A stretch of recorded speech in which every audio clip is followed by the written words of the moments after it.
આવી ગયો છે અને સરસ શાકભાજી પણ આવી રહ્યા છે.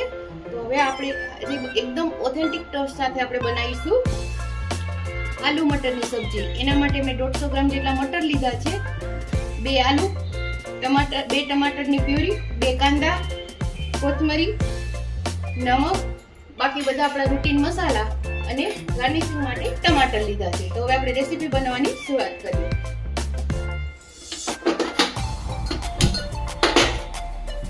આપણે 3 ટેબલસ્પૂન જેટલું તેલ જોશે. એકદમ આપણે ઓથેન્ટિક ટેસ્ટ મળશે આમાં.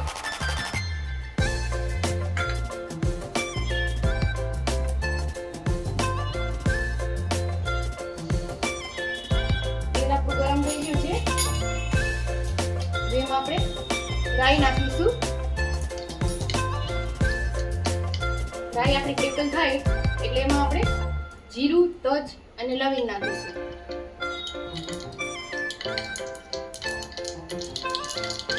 એમાં આપણે જીરું નાખી દઈશું. જીરું બિલકુલ સરસ થઈ ગયું છે. તજ, લવિંગ 5 ટીસ્પૂન જેટલી મેં હિંગ લીધી છે.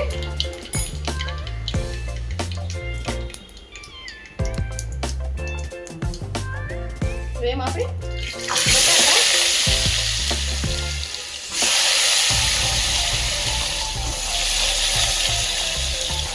ગેસની ફ્લેમ સ્લો રાખીશું, મીડિયમ.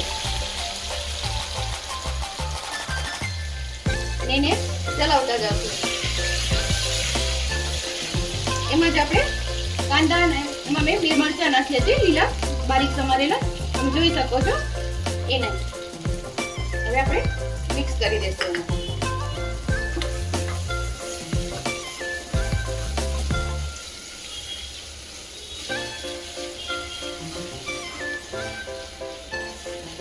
કાંદાને ચડતા વાર નથી લાગતી, આલુ ચડતા થોડી વાર લાગે એટલે હવે આપણે એમાં ટેસ્ટ પ્રમાણે નમક નાખી દઈશું, જેટલું આપણે જોઈએ એ પ્રમાણે.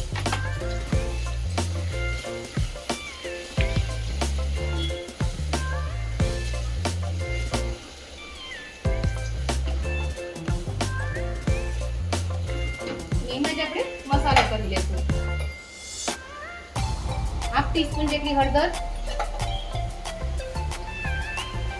તીખાસ પ્રમાણે મરચું, 1/2 ટેબલસ્પૂન જેટલું લાલ મરચું અને 2 ટેબલસ્પૂન જેટલું ધાણા જીરું.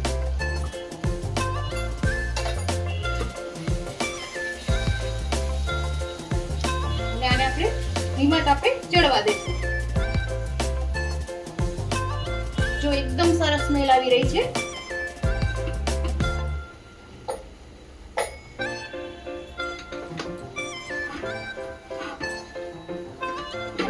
કલર પણ એકદમ સરસ લાગી રહ્યો છે.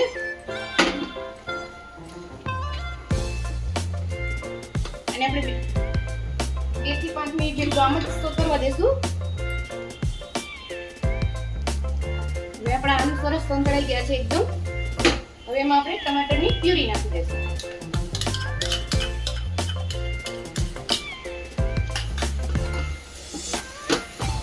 એને પણ આપણે સોતરી લેશું એટલે ટમાટર એકદમ ચડી જાય અને એક રસ શાક થશે આપણું.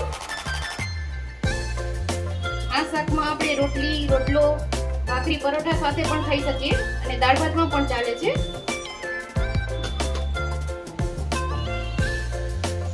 સરસ આપણી ગ્રેવી અને એકદમ તેલ છૂટું પડી ગયું છે, તમે જોઈ શકો છો.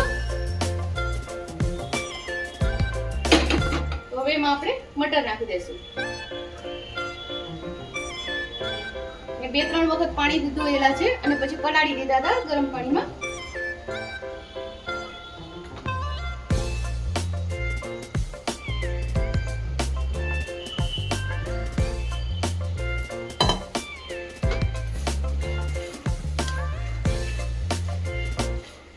સરસ આપણું શાક બની ગયું છે. જોતા જ ખાવાની ઈચ્છા થઈ જાય એવું સરસ લાગી રહ્યું છે. તો હવે એમાં આપણે આ ટમાટરની પ્યુરી કરી દઈએ એટલું જ આપણે એમાં જ આપણે પાણી કરી નાખી દઈએ એટલે વેસ્ટ ના જાય.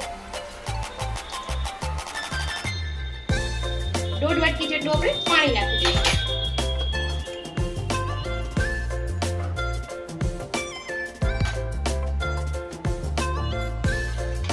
2 વિસલ આપણે કરીશું.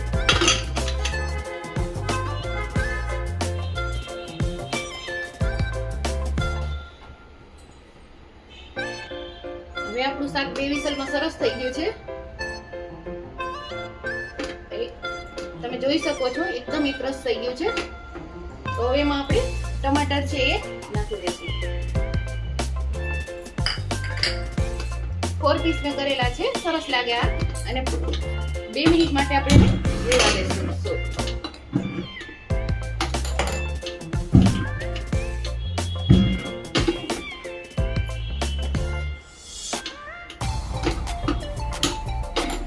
એને 2 મિનિટ આપણે ચડવા દઈશું.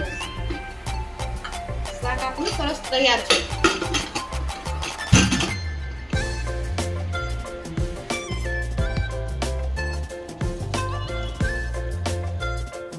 તો ફ્રેન્ડ્સ, આપણું શાક એકદમ સરસ તૈયાર થઈ ગયું છે.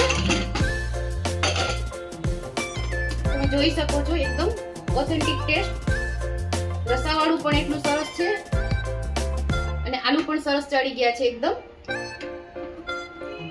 અને ટમાટર આપણે નાખીએ એનાથી ટેસ્ટ એકદમ સરસ આવશે.